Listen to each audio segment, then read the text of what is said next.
What's going on, beautiful people? You already saw the thumbnail, you read the title, let's just get straight into it.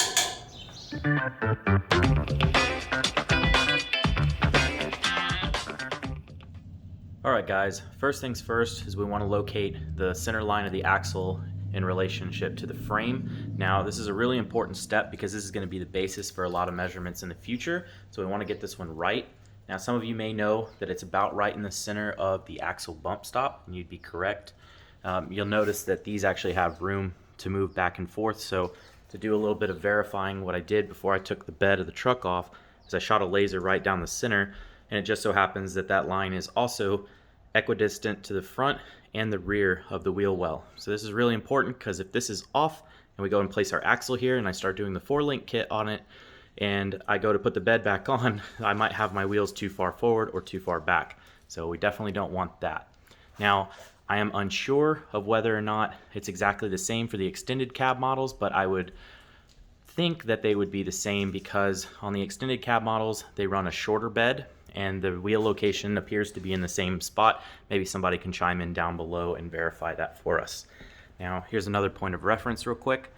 You'll notice that we have this hole, this hole, this hole, and this hole. It's just to the right of this hole right here. It's our center line, and it's the same on the other side.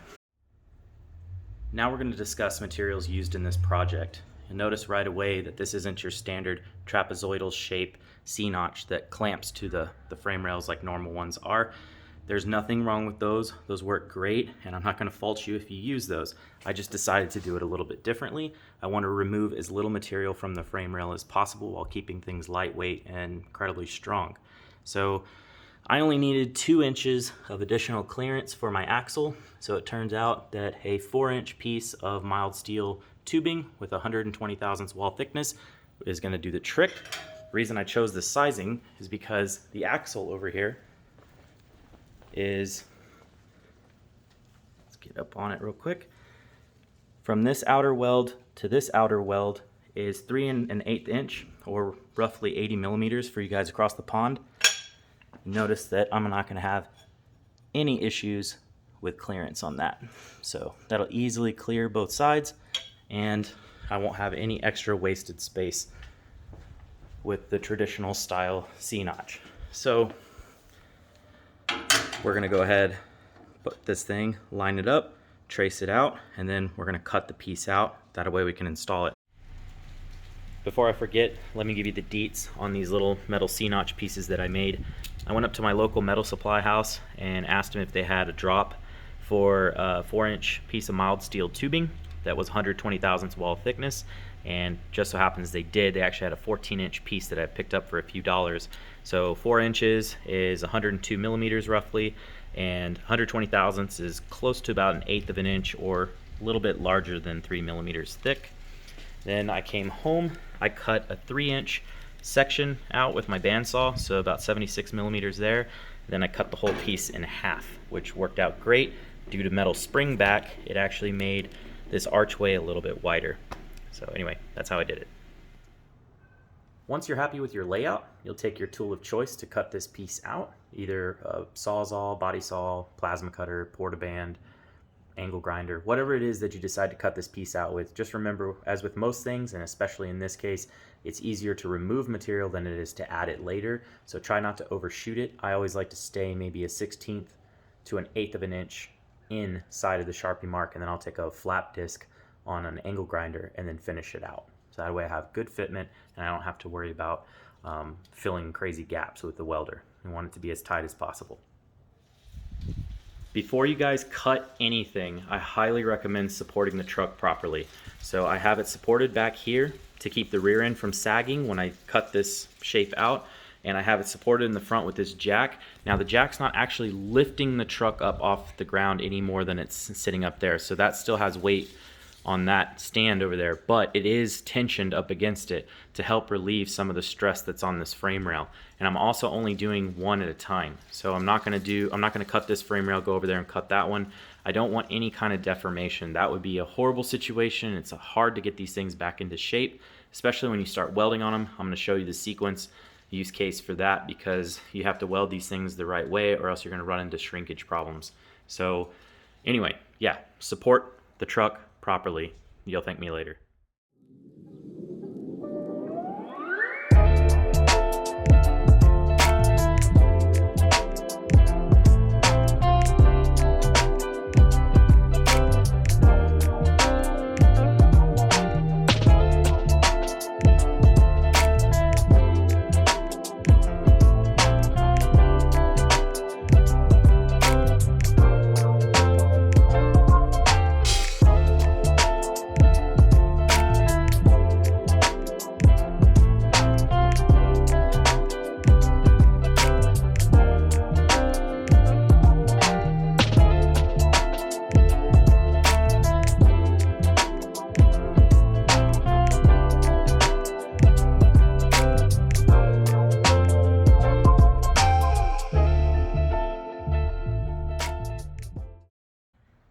You can see we're getting there, just needs a little fine tuning. Look, just a few more little passes with the angle grinder with that flap disc. So it makes this kind of difficult. Focus, why is it not focusing? What makes this kind of difficult is it seems like it's a simple piece just to cut through and make an arc, grind it, but it has a support that's welded in on the other side from the factory. So it's kind of double the thickness right here, and it's double the thickness all the way down. So having to get through all that makes it a little bit more tough, but not that challenging. It's just an extra little step that you have to kind of be cognizant of. You don't want to take, like I said, too much off of each side, or else you're going to end up with it being lopsided. So like I said, just kind of slowly taking my time to get it to where it can fit in there perfectly. So as you can see, we're hitting a little bit down here. We need a little bit of trimming over here on the inside, but we're getting there.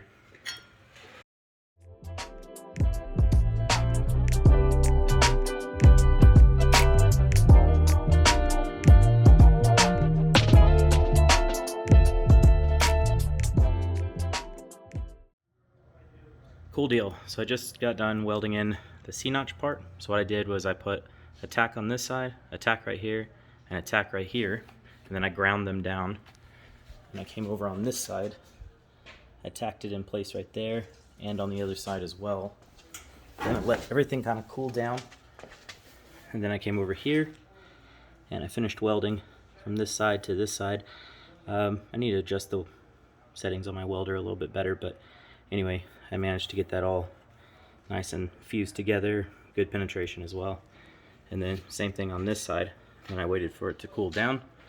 So I'm gonna come back and I'm probably gonna fill this in as well, but we'll see. And then I came over here and I just basically welded this side, and then I waited 10 minutes, and then I came back and welded this side. That way I didn't warp anything. So that was the sequence of welding this thing. Now I'm gonna go over to that side of the garage, make this out of 1/8 inch steel, and start working on the box end section of this. Yeah, that looks really solid. Let's go ahead and make it. I can start to see light at the end of the tunnel. Let's hope it's not a train. I need to trim this up a little bit right here so I can push this piece back, and it'll be nice and flat right here up against this. That'll give me a nice groove, little corner groove to weld up here, down here, up and around, all the way across, and then I can do these sides. So that'll be it for the box section. I'll be done with the driver's side. So I'm gonna pop this plate off real quick. I'm gonna go ahead and weld back there like I said I was, hit it with some etching primer, then epoxy, let that dry while I'm eating. I'm also gonna coat the back side of this with some weld through primer, and then I'll probably epoxy it as well, but leave a little so I don't contaminate the weld when I start to weld it. Once all that's done, pop this piece in, hammer it back as far as it'll go, tack it in place, and then go ahead and hit it with the welder. And then I'll shoot it with the etching primer and epoxy, and we'll be done.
almost there, folks.